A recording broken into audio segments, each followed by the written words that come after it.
คล้ายกับพระเดชพระคุณหลวงพ่อเลยพี่สาวเหรอเป็นพี่สาวหรือว่าพี่สาวของหลวงพ่อพระครูอุดมวรานุวัตรใช่ไหม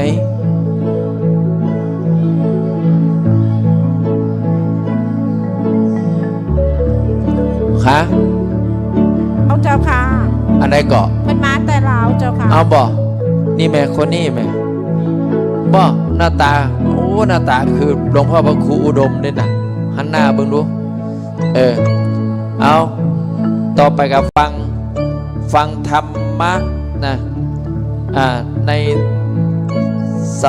สารพันนะทำนองสารพันนะแหล่อีสานเด้อโยมแม่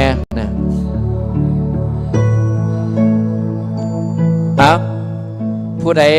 อาราธนาธรรมเป็นอาราธนาธรรมมวลเป็นทำนองสารพันนะโอ้โยมแม่เอาอาราธนาเนี่ยมวลนะโยมแม่ขันปดหลังปดแอวนะก็ไปนั่งเทิงโต๊ะก็ได้เด้อนะเอาเลย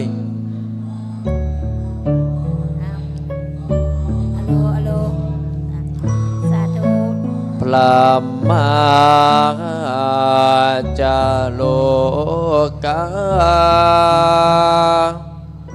ทิปติสัมปติกัตอัญชลีทิวารังอาญาจาธาสันติตาสัตตาปาราชากชาติกาเทเสตุธรรมังอนุกามปิมังปัจจา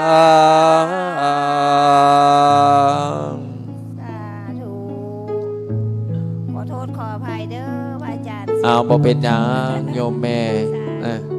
ไม่ออกไม่ตูดนะมาจากทางลาวสปป.ลาวเนาะนะกะอนุโมทนาสาธุเนาะกับโยมแม่เนาะมาจากทางสปป.ลาวสุขภาพแข็งแรงนะโม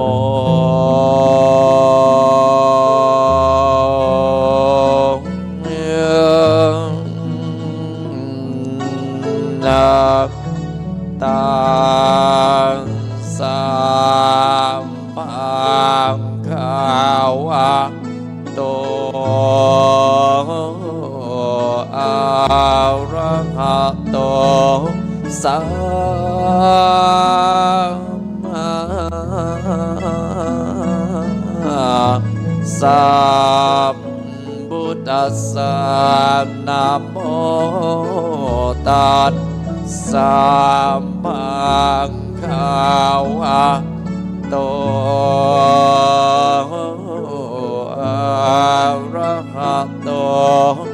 สัมมา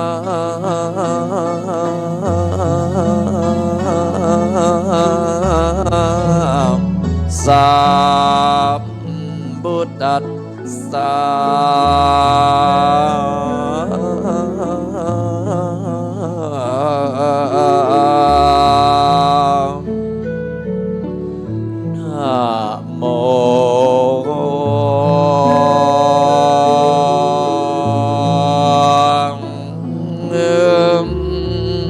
นะตังสัมปังขาวะโต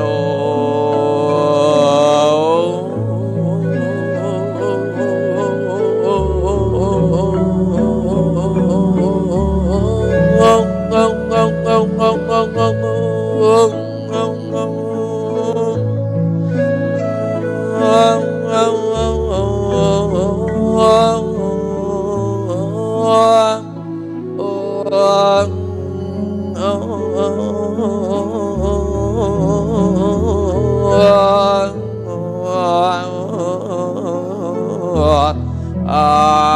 ระหะโตนะสา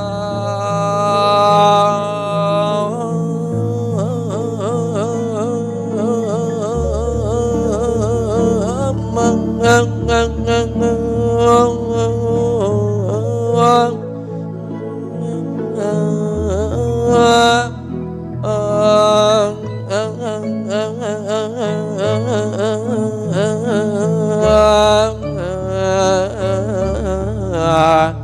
สา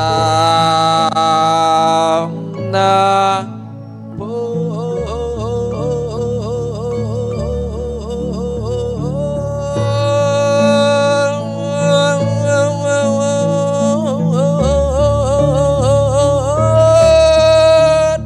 ทา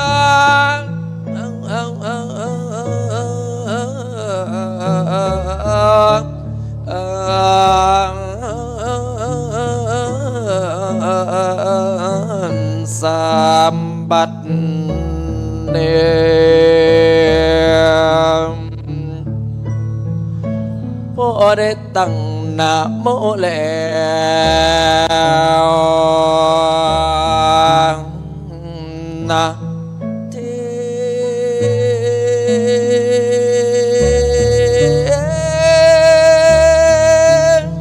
สานาจังสิว่านะโมแปลดอกว่าคาฟันตานอมยกถวายนะเพิ่นว่าคนเงานี่เกิดมาต้องมีแม่โยมเอ้ยขันบ่มีแม่แท้สังสิได้เกิดมางังงังงังงังงังนะคุณแม่มีหล่นป่านนักเลื่อนหนอผู้พานะบ่อาจเอายังมังงังงังงังขันสังสาเทียมใดไปผู้ลืมคุณแก้วมันดาผู้เป็นแม่ตกหน้าโลกเทียงแทกเข้าหน้าว่าแน่น้องงังงังงังงัง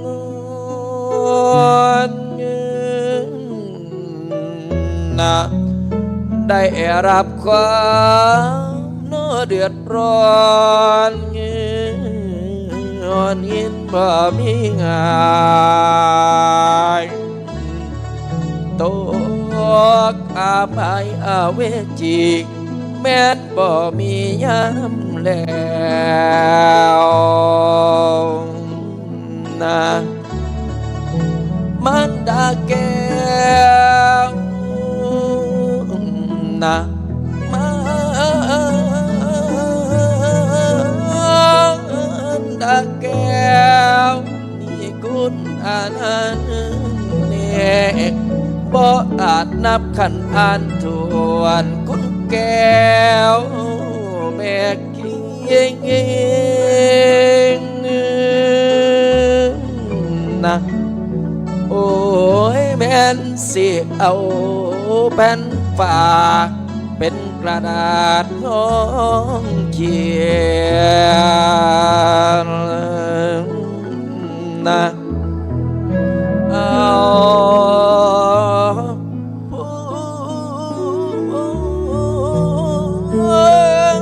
เขาเป็นปากกาประกาศเขียนพระคุณทาน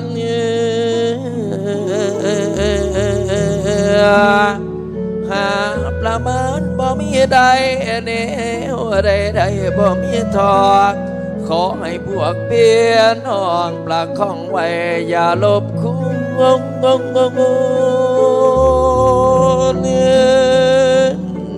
นะ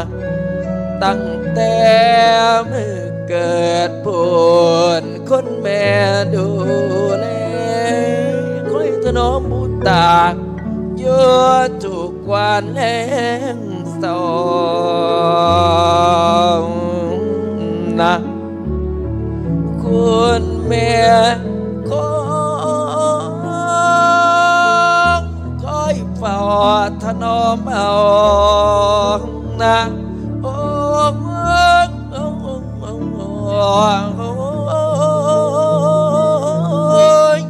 จนว่าจอยคุณแม่เลี้ยงตั้งแต่น้อยจนได้ขยายมัง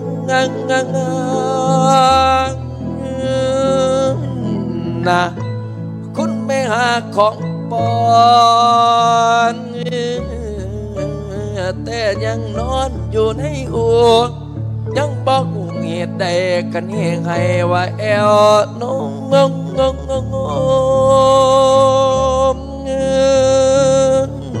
นะคุณแม่โจมหัวขึ้นแนมตาดูพ่อหยิบเงียบโอ้คุณแม่วิไลอินบ่ยุ่งแหวบอกให้ตอบนะคุณแม่หอมโดมแก้มแนมดูลูกยังอ่อนนะคุณแม่ยำข้าวโมคุณแม่จกเข่าปอนย้ำอ่อนกับพัดปิ้ง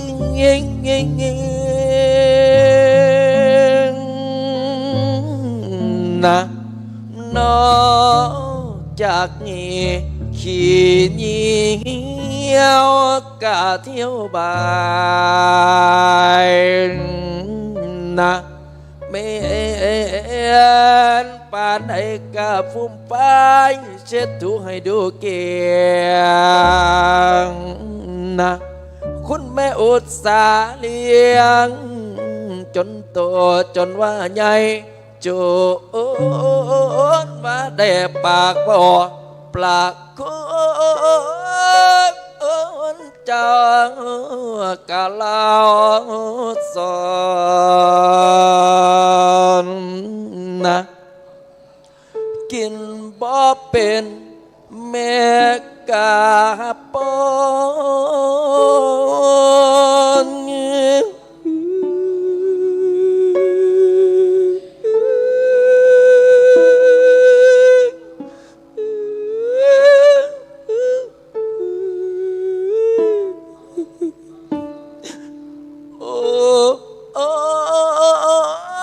นอนบ่หลับแม่กากอมเพี้ยนถนอมจนว่าใหญ่แล้วก็เล่าตัวนะพ่อแม่โซจนว่าทอขอบบังให้กินอยู่บ่เศร้าขอป้าจอดอกเป็นห่วงนะลูกเป็นผัวเป็นละผัวพ่อแม่เลี้ยงลำแดงให้เพียงกำดอกกังกันเลย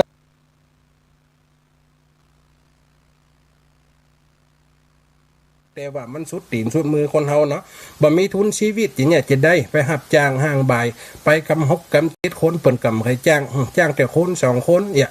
ถ้าจ้างนักกำพอจ้างเนี่ยกำมาตุกใจถึงอ้ายตั้ง6 คน เมื่อเปิ้นดานาเขา6 คนมาเกิดใจทาหันตำลาเมื่อนั้นเฮียนปีเฮียนซึ่ง6 คนเจียงจันหากินตั้งครับซอเพลงโลขนาดหัวเนี่ยจะได้กันเลยไปฮัดเป็นจังซอไปฮัดปีเนี่ย3 คน 4 คนแหม2 คนแหมคน1ซอแหมคน1ดิดซึ้ง หากินตั้งขาเพลงสอเป่าปีตามบ้านไฟจ้างไฟขอหมอกกำปอซอแลกกินข้าวหลักไปซอบานทันหน่อยไปซอบานนี่หน่อยซอหากินแลกเอาเงินแลกเอาข้าวแลกเอาปัจจัยเพราะว่าความทุกข์ความยากนี่ก็เลยไปซอซอแหลกเข้าแหลกน้ำบ้านไก่เมืองไก่เดินไปตองเต้าตามสำเนานิพกข้ามบ้านข้ามเมืองตามเสียงยินยกที่เขาม่วนเล่นตั้งสุมมีการมีงานคนวันมัวสุมเขาจุ่มนุ่มเล่นไปตามถ้อยไปบันนี่กับไปซ้อไปบันนี่กับไปซ้ออีกเนาะเกิดมาตามทุกความคิดก็เที่ยวเนาะหากินตั้งเตียวสอหับจังโลเล่นไปตามถ้อยบุญเก่าปางหลังติดยังลำถ้อยเป็นแนวลอยผูกไว้ปีกอาย6 คนเดินหนต่องฝ้ายมาหอดได้ท่านีแคว้นเขตข้านพาราณสีติจอมชาติน้องลาอยู่สร้างออกเสาะหากินจนหวันไปแวดมาพดมาเมืองจำปาตีน้องได้มาเป็นเจ้าพญาหนังเก่าปิงไอ้เจ้าโหว่าเจ้าพญาเป็นไผลูกน้องได้ดีละลูกที่ได้ควาย3เขามาเป็นพระบุญบารมีที่ได้ใส่บาตรพระอรหันต์เจ้าเดินป่าหน้าวันเขตคันอยู่สร้างลงต่างค่ายบ้านเมืองนี่ดีบ่มีโจรลายออกบ่มีโจรลายอยู่กันได้ม่วนงันมีหยังก็ยืนมีหยังก็ปันหันสำคัญบ่ทุกยากการเจ้าบ้านเจ้าจองหูกองขีดคันเพราะเจ้าวิชัยเคยเต้าเป็นเปิ้นคนใจบุญสมปานนันเล่าสมเป็นเจ้าพญาคนไหลหลังเต้าก็เข้ามาหาขอจิตนาตามที่ใครได้เจ้าวิจัยเนี่ยมั่งได้เป็นเคยเจ้าพญาเป็นคนที่ใจบุญสุนทานก็เลยแปลงกวนตานไว้คนใดมาขอคนใดมาแอวคนใดมาเปิ่งปะกะเฮือไปเข้าน้ำปัจจัยอาหารเข้าสารอาหารแห้งแจกไปมดมาหมาปลากระป๋องฟิกแห้งทวนดินของกินของครบเสียผ้าแพ้ฟันเนื้อหนังเฮือตานมดเพราะว่าเจ้าเกยกึดว่าตัวเก่าเด็ดตุกมาก่อนเมื่อได้เป็นดีบ่ลืมหอมตุกคนที่เฮือได้ช่วยได้ก่อเก้าหนุนหลังมาตอนตีเฮือได้เอาควายหน่อยไปกินนมก็ออกเฮือตานบ่ขาดเนี่ยเจ้าเป็นคนที่ใจดีตามที่ใครใดเข้าเปลือกเข้าสารยกตานก็ตานยกให้จีนแห้งป่าได้แหละพักไม่ใส่กินอย่างกาดแม่ก้าวางไว้สองหน้าเวียงวังกวนตานสีทิศคนตีตุกมาค้างบ่มีกำลังหากินเองได้บ่มีไล่ส่วนหับจางเนื้อใจบ่มีอันหน้าใดก็กำเป็นนาบุญพระจาเจนล้ำคนไหลจอดจำมาล้ำลองคนตีมีเขาคนตีมีของบ่ได้ไม่จองเต้ามีแต่ขอกะหมดโลมากำสมพานเจ้าบุญแต่งเยือบ้านเมืองร่มเย็นใจนักยามอาย6 คนบ่มีตีพักมาเสาะขอกินหัวทีปัดภาคจากน้องได้10 กว่าปีบ่ได้หมายมีกำกึดอยู่สั่งเนื้อตัวมอมมอกมอมเกินกว่าจะอ้างขอกินไปพรางสืบเจือ มาหันคนหลายมีใจลังเลือกก็เข้าไปกลมขอตานอ้อยกำนันคนหลายอดอัดปีไอตั้ง6 คนใส่ผ้าเก่าหัวหมอเนื้อตัวมอมแมมแบกปีแบกซึ้งมาองเปิ้นย่าอย่างกันนี่ครับนี่เราเข้าไปถามลุงเปิ้นย่าอย่างกันเนี่ยโอ้เจ้าพญาเปิ้นฮือตานแล้วลุงได้อย่างฟังลุงได้มาอันนี้เราได้อย่างอันนี้เจ้าได้ปลากระป๋องเจ้านี่เจ้าได้ปลากระป๋องอีเนาะอันนี้เราได้อันอย่างโอ้อุ้ยนี่ได้เมียงอีโลได้เมียงมา3 กำก่อน3 อมอีโลไปปั่นอย่าแก้วอย่ายืนตัวเอกะเปิดคนมีน้ำใจโลเปิดฮื้อแตกก็ครับไอ้น่ะ6 คนโอ้เปิดฮื้อแตกกะมึงคนที่ไหนบ้านเมืองไหนหมู่กะโอ้ผมเนี่ยคนทุกคนอย่างครับมาขอตานเต่าพ่อมาเสาะหากินหับจ้างป่นจ้างไปซ้อไหนกับไปป่นซุ้มไหนกับไปเล่นหันหวังได้เงินได้เข้าไปกินเลี้ยงสังขารขับเน่ามาได้ครับนี่นะโอ้ไปเตอะไปเตอะเดี๋ยวเปิ่นตึงจะฝันหูไปขอเตอะอีโลตัวเก่ามอมแมมหูเป็นจักเป็นน้องกับหูจักเป็นไอ10 กว่าปีที่ปัดผักกันมาโลนี่อีปล่อยแม่ได้ฟังกันนะได้เป็นอาหารก็พอสำลานกินกันอิ่มหน้าเขาเลยอู้กันบ่อยากใบหน้าไปเมืองอื่นนาอยากล้ำบ้านนี้เมืองดี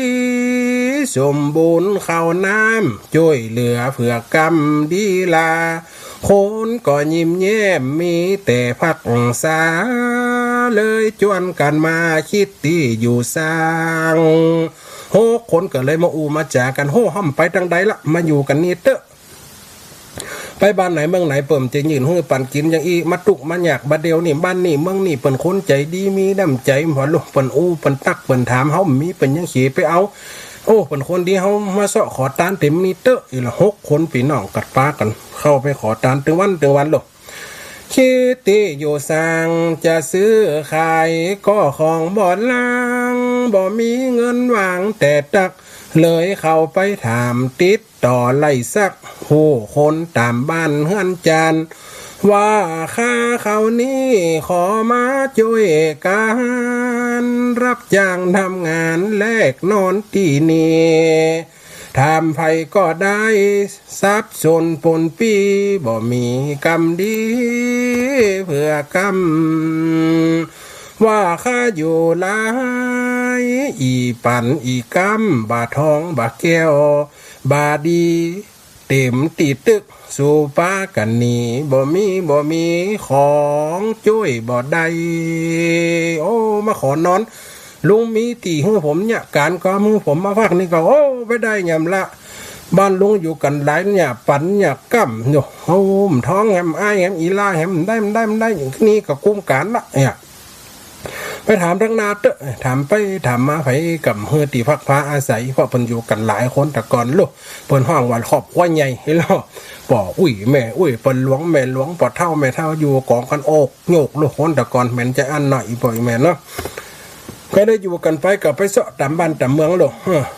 ขอช่วยบ่ได้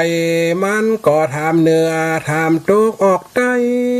บ่มีคนใดจะรับไปไว้วอนขอช่วยช่วยครับพออินดูค่า6 ใหญ่ของกินของเกี้ยวข้ายังปอไว้ตีนอนบ่ได้สุกหัวเต่าอันขอตีสุกหัวกามนั่นเขาจะไปถึงจ่าบ้านปอแคว้นกลางเหือนปูนนั่นปูนไปบ้านปอแค้นเตอะไปหาปอแค้นปอแกเปิ่นกำลังดีกะเปิ่นกำลังมีงานเฮือกะมึงไปพอละไอ้6 คนนี่สู่คนตีไหนข้ายอข้ายันโพดดนดันไหนมาข้าบอดรับลูกจางอัตตากลัวปิ่นโจรมาผู้ร้ายต่างห้องนี่ความผิดมาปานติดของผิดแนวกองบอดตาไปหาจ่าบ้านเลี้ยวไวหวาดว่าคนใดก่อนหน้าบอดทนบ่รับบ่เลี้ยงบ่เอาบ่ส นใจหกคนก็ตุกใจไม่ เขาก็ไปหาจ่าบ้านใจใจตามเขายิ่งใจบอกไว้ เมื่อเข้าไปถึง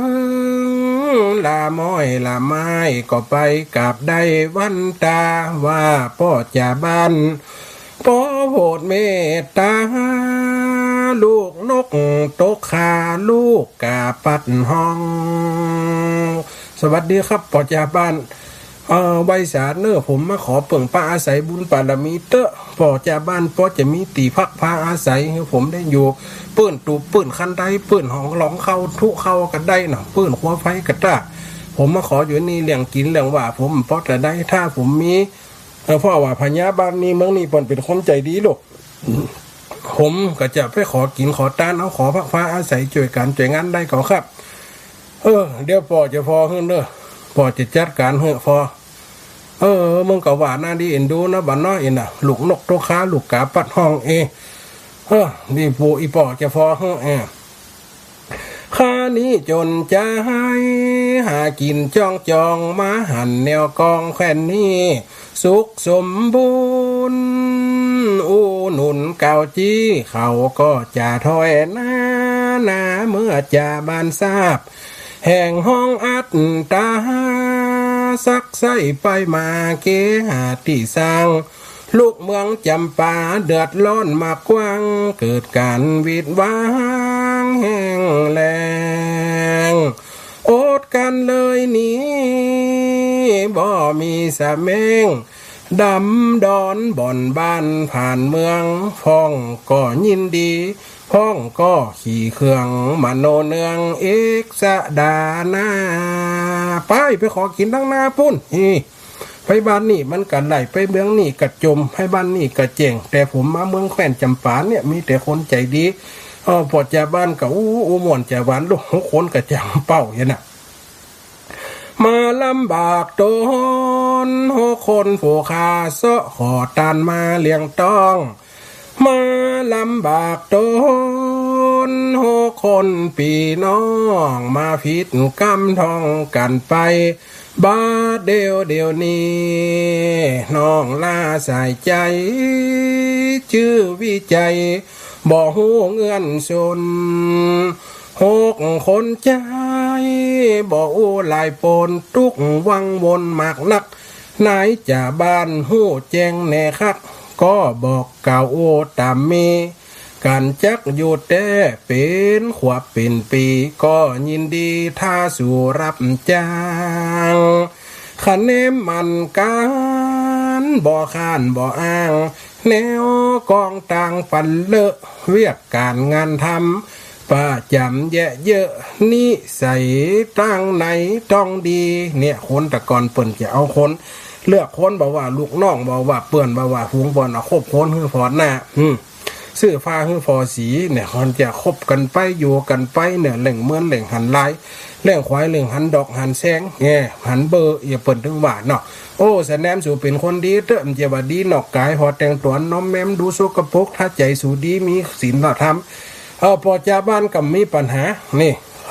มือยาวขี้ลักนี่กับเอาเลือดจับได้กกกูนิ่วหุ่นหมดอ่ะมึงจะยอมก็ยอมกว่าโอ้ผมมีครับตีขอตานมาผมก็ตึงอยากถ้าได้ตีอยู่ตีนอนผมก็จะอยู่เนี่ยจุยปอจ่าบ้านปอแกบ้านเนี่ยเนิบปอแขวนเนี่ยนิสัยตั้งไหนต้องดีอาทินนานั้นแม่นมันสันทีอย่าฮัดบอดียิบกรรมของข้าการสู่ทำผิดข้าบ่ไว้หน้าป้าถึงอาจยาตันเตาเมื่อเขาได้ฟังก็จะว่าเศร้าบ่มีแต่ข้าสันดานเจือขาดเตอเอาหัวประกันจะบ้านอู้ขันก่อนมาอยู่สร้างกรรมได้ทำงานทำการตามอ้างก็สุ่มกำครางว่าไว้เมื่อใคร7 วันเมื่อคุย 7 วันพญาทันไทยเป็นเคยลูกอ้ายวิชัยเปิดกวนตันแจกข้าวน้ำปัจจัยสิ่งของมากมายที่เคยแต่ดังเคยแต่ต้น7 วันเจ้าพญาลูกเขยเจ้าวิจัยกับ7 วันไหนข่อยมาเปิดประตูห้องต้องพระคลังเปิดออกโฮงตานคือคนทั้งหลายไปขอ7 วันกับเปิด7 วันกับเปิดคนกับไปลูก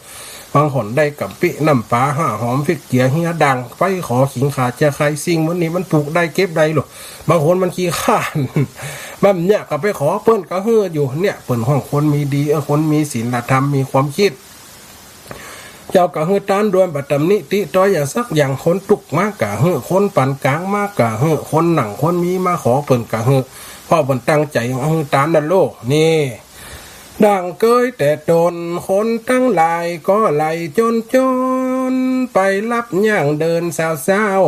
เข้าแถวเข้าที่ยินดีจืนยาวไผก็ปอกเต้ามาเอา6 คนพี่น้องบ่ฮู้กำเขา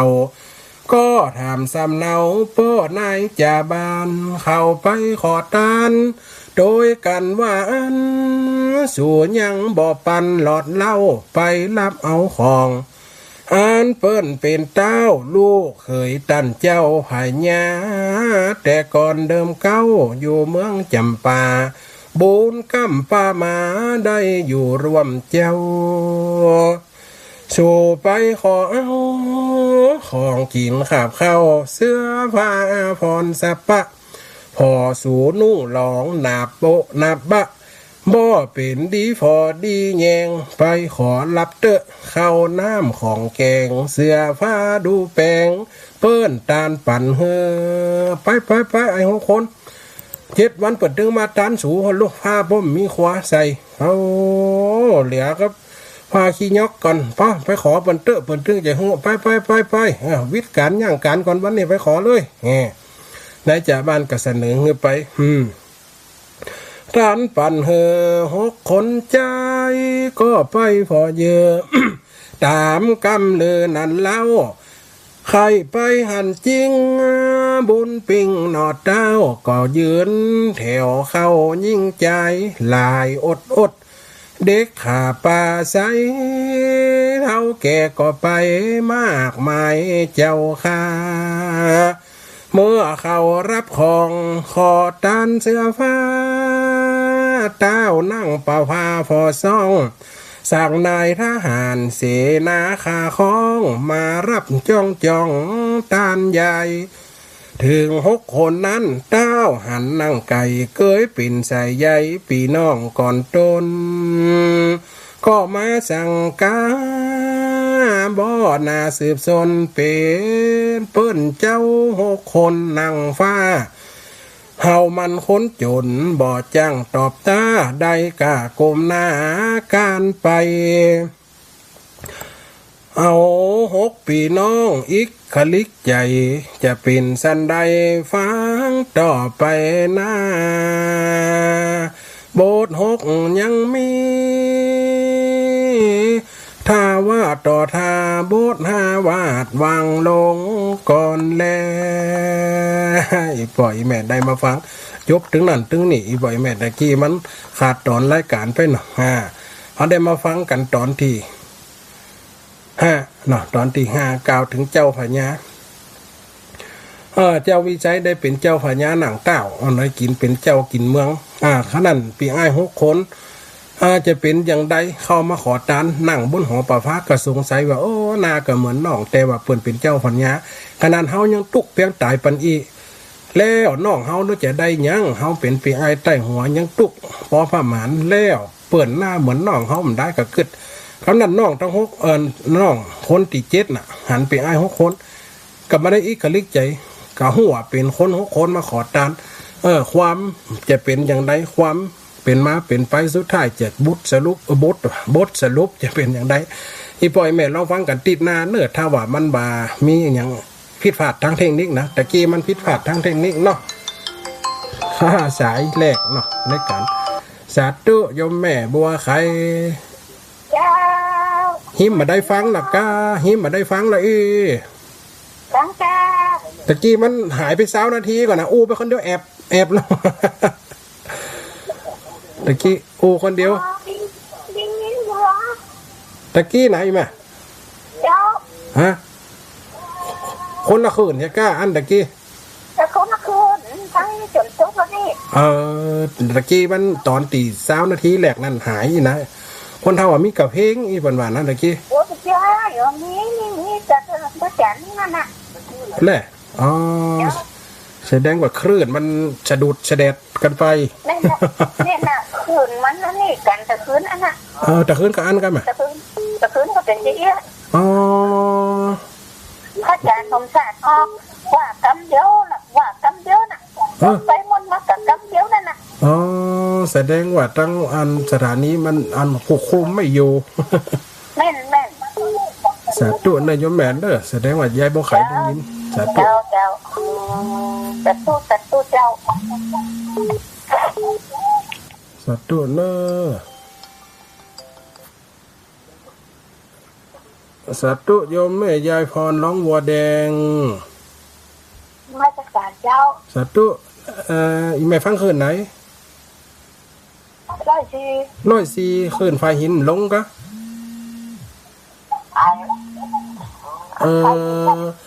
เบอร์โทรเบอร์โทร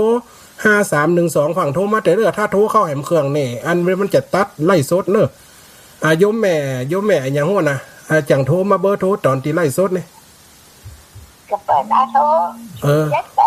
เดี๋ยวได้แม่ขอหับสายนี่กำเปิ่นโทรมาติ๊กสาธุเจริญพรโยมแม่ สาธุเจ้า อีแม่โทรมาแหมเบอร์เนอะถ้าเบอร์นี่อีแม่โทรมามันจะตัดนะอีแม่เบอร์นี่เปิ่นบ่ใจเด้อแล้วนักจะว่าพ่อมันจะดีหรอเจ้า อีแม่ต้องดีเด้อชัดเจนนี่นะแม่ล่ะ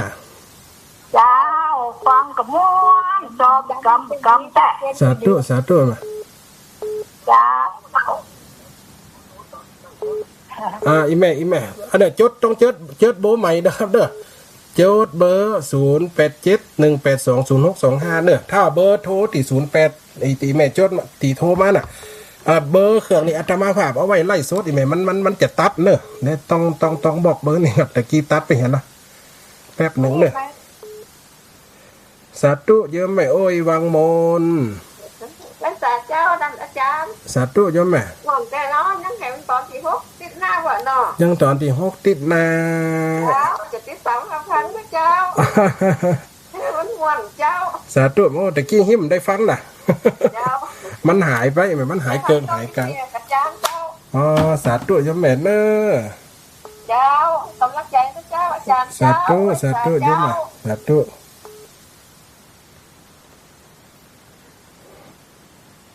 ธุโหซื้อกับสายมันจนกันหุ่นหน้าวนไว้น่ะไอ้แม่ต้องจดเบอร์โทรใหม่เด้อเบอร์โทรตรงโทรมาเบอร์นี่เบอร์เดียวนะเบอร์โทร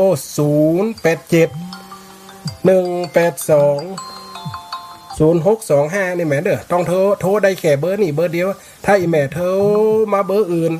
ที่อาตมาภาพไล่สดอยู่มันตัดไปเลยฮะมันจะตัดไปเลยเบอร์ตะกี้เบอร์ของโยมแม่อย่างฮู้ตะกี้โทรมา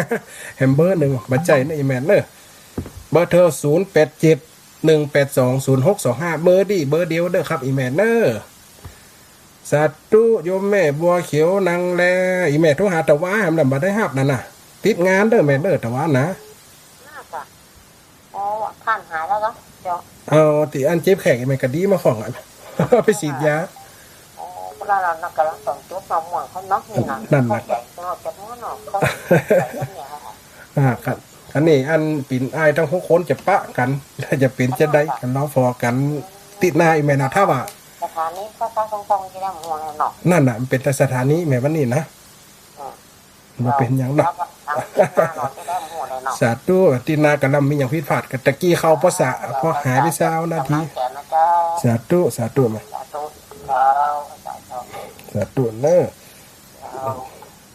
โยมแม่ยายพรโทรมาแล้วตะกี้เนอะแม่พยายามโทรมาแหมละได้โอ้ละแม่มีปัญหามีอย่างเด้อแม่เนอะเพราะว่าสาธุแม่คือการได้อู้ยืนเฉ ที่บ้าน โอ้กะ บ่ลง โอ้โอ้โอ้แล้วร้อยไหม เช้า ว่าจะได้ต่อ ทำงานนี่เนาะเสียจะดีรู้เนาะ บัดใจไหมว่าตีบันไล่สดนี่มีแหมตังหางไหมไล่สดเนี่ยย้ายจำบ่ฮู้เพราะย้ายบัดได้เล่นเฟซน่ะถ้าไล่สดเนี่ยจะอาตมาภาพจะมีโทรศัพท์2เครื่องหนึงไว้ไล่สดนะเครื่องหนึงไปเข้าสถานีแต่ถ้าเปิ่นโทรเข้าเครื่องที่สถานีมันจะตัดอีนะตะกี้ตัดไปละเดี๋ยวนี้ไล่สดคนที่พอไล่สดบ่หันละเดี๋ยวเหลือแต่ในสถานีสาธุได้ยมแม่เนอ ถือแซ่เจ็ดนั่นเนาะ บัดใจย้ายแล้วอู้ถึงแหมคนที่เปิ่นโทรมาแหมเบอร์เพอีแน่ เขาอู้ตะกี้น่ะ คนที่โทรเข้ามาตะกี้น่ะย้ายแหมเบอร์หนึ่งตะกี้น่ะมันตัดไปแล้วเดี๋ยวนี้มันตัดมันตัดสถานีตัดไล่สดไปละเดี๋ยวนี้ มันกำลังบวชก็ไปว่าละ สาธุแม่เนอเดี๋ยวครับคนอื่นก่อนเนอ ขอใจมาแต่แก่แล้ว สาธุโยมแม่แล้วสันทรายน้อยเนาะอันนี้นะ เจ้า สาธุโยม อันตะกี้มันหายไปอยู่เจ้า น่าแม่ตะกี้มันเป็นเพลงอีนะตะกี้บันโทรเข้ามาว่ะเป็นเพลงไปเป็นกว่า20 นาทีอีนะครับ แม่นะเจ้า เพราะว่าอันบางทีสัญญาณมันจะรุดเองอีกแบบมันตดภัยมันใดนะช่วงนี้เพราะว่ามันบางทีกับคนคุ้มกับมาได้อยู่ เวลาอาจจะตรงกันเนี่ยนะ เอาใจอยู่เจ้า สาธุเนอะอีแม่เนอะกับพยายาม ทีละอย่างอ่ะท่านอาจารย์ กันยังอย่างดอแดะอยู่อีแม่กันยังกับบรรเทาอยู่เอาใบอันสะป้านก้นมากั้นกะไงแค้นมาผ่อง แม่แบบปวดเที่ยวกำลังจะดีขึ้นมาเนี่ย ไปหาหมอแล้วกันไหม ไปหาหมอแล้วหมอเพิ่งบอกว่ามันอักเสบแล้วก็ติดเชื้อเราเป็นเอสเรย์พอ เราอะไรแม่ถอนแล้วยัง อันเพิ่นบอกว่าเราหายแล้วก็ถอน แม่ในแม่ถ้าว่า ฟัน ฟันเนี่ยถ้าอักเสบกาปวดกาคอดถ้าว่ายังปวดอยู่เปิดจำถอนเหอะ แม่นอันเพราะว่าถ้าอันเพิ่นก่อจะเพิ่นนัดไปอยู่ พ่อเปิด ปวดแล้วก็ไปเพิ่นบอกแม่ แม่น่ะพ่อเปิดกลัวเลือดยุดไหมถ้ามันค้อนนี่นะหรือว่ามันปวดนี่นะมันเลือดจะมายุดไปรับให้ถอน แม่นี่มันเที่ยวแม่บางคนมาอย่างสักเตือนนะมันมีโคปุ้ยดีของแม่เนี่ย ดีเลยแม่น่าได้เกี่ยวยังล้ำอยู่ น่าจะอันผมกับมึงออกนะแม่นี่นะ อ๋อดีแต่น้ำยาหย่อมได้ขายเนาะร้านขาดทุนอันนี้ ตอนถามแม่ว่าย้อมผมกับแม่ว่าจะย้อมเนี่ยเอ้าได้จ้ะคนได้จ้ะเนาะ แสดงว่าปุ๊ด นู่นได้6 เดือนแล้ว โอ้แฮมกี่ปีกับเจ๊ซีอันเนาะ เจ้านั่นแหละ นั่นแหละสาธุได้ยมแม่เนอะทางบ้านสันสายสาธุยมแม่สาธุโยมแม่เรือนแสนต่อ ไว้จ้าพระอาจารย์เจ้าในฟังอยู่เลย สาธุ วันที่แล้วข่าวอย่างนี้ ควายสามเขานะก้า ควายจำเขานะจ๊ะจ้ะยังอยู่ค่ะ เนี่ยจะทำตอนเดียวตีหน้านี่จบเลยมั้ยปีน้องจะป้ากันละสาธุเนอะ แม่จะฟังตลาดเนอะ สาธุเนอะ เจ้าแม่ที่ตามตลาดแล้วฟังกุศลกุศลอ่ะ สาธุ เอาทำหมันนะเห็นที่เป็นใจถึงวัน สาธุยมแม่เนอะ จ้าไม่ให้กำลังใจพระอาจารย์เนอะ สาธุ เจ้ากับไว้เจ้า สาธุยมแม่ เจ้ากับไว้เจ้าเนอะท่านพระอาจารย์เจ้า ทางบ้านโฮงชัดเจนก็ เดี๋ยวติดแน่ก่อนจะได้ฟังต่อเนื่องนะโอ้โหจุจะได้ จุได้นะ นั่งไหวโดยเด้อจ้า ไว้ตัวแม่แม่ชุเกี้ยศิลาพร จำได้กาแม่สุแก้วศิลาพร จ้าติดตามอยู่กำลังเข้มข้นเนอะ ใกล้อวสานละ ลาไปอีก นั่น เจ้า แล้ว โอ้ท่านพระอาจารย์เจ้า สาธุไหม ข้อแข้งนั่นน่ะต้องระมัดระวังแตะเด้อ เมาตากผ้าอีแม่ มันเอ็นมันแป๊ดมองเนี่ยมันตึงโอ้มันเจ็บมันปวดนะเจ้า มันดึงสมาร์ทเลยแม่มันดึงโซนสวดโมโลไปอย่างมันดึงเข้าโมงละอันเดียวเลย นั่นน่ะมันโอ้มันคอดที่ไหนโอ้มันถึงปวดเลยเจ้า มันโมเมน้องฮานี่แม่เขาตาผ้าดอกก็ม่วงแงนตาลำพอสุมาพอตีนขนาดไปเป็นโมงหันลั่นกึดเอาเลี้ยนั่งหยอบนั่งจับหลาดนั่นเต็ม แม่น้ำด่าพอโตกเด้อแม่กันเนี่ยอันมาก่อนน่ะ นั่น ไม่เอาสปานโกนนะมา น่ะสปานโกน ไฟดิบ บี สาธุเนอะสาธุเนอะแม่สุแก้วศิลาพรหลับปัน เจ้าแก่ก้อยสาเด้อสาธุเด้อเจ้าเด้อเจ้า เดี๋ยวถ้าเรื่องนี้จบเขาจะได้ฟังเรื่องอย่างก็ลูกฮักได้กินหนังลูกจังได้กินดูกเนอะกำลังแต่งไว้ฮันมี6 ตอนเหมือนกันม่วนเหมือนกันเนอะสาธุแหมสักสายเนอะก่อนจะลากันไป ทางพระครู สาธุโยมแม่ แม่บัวลอยบ้านทุกข้อตำบลตะคองคือแม่สุยเจ้า โอ้ยแม่โยมแม่สวยค่ะ เจ้าอยู่อำเภอแม่สุยเจ้าแม่ฟังกูเรื่องม่วนขนาดนะ ค่ะ เจ้า อ๋อวันนั้นไปเตะบ้านห้วยหมอเท่านี่แม่ไปเตะตะวัน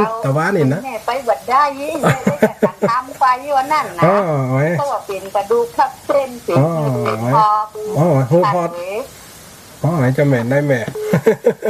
แม่ก็ได้ขันทำไปอุ่นมาตั้งขันทำบ้านนี้เนาะ อ๋อ แม่ก็ขอบริจาคกันชื่อได้ตังอยู่ปั้นปลายกันนะ อ๋อไอ้สา แม่ ธุ เอา เนอะ อาจารย์ว่าเขาเนี่ยไปพอเป็นนี่ค่ะ อ๋อ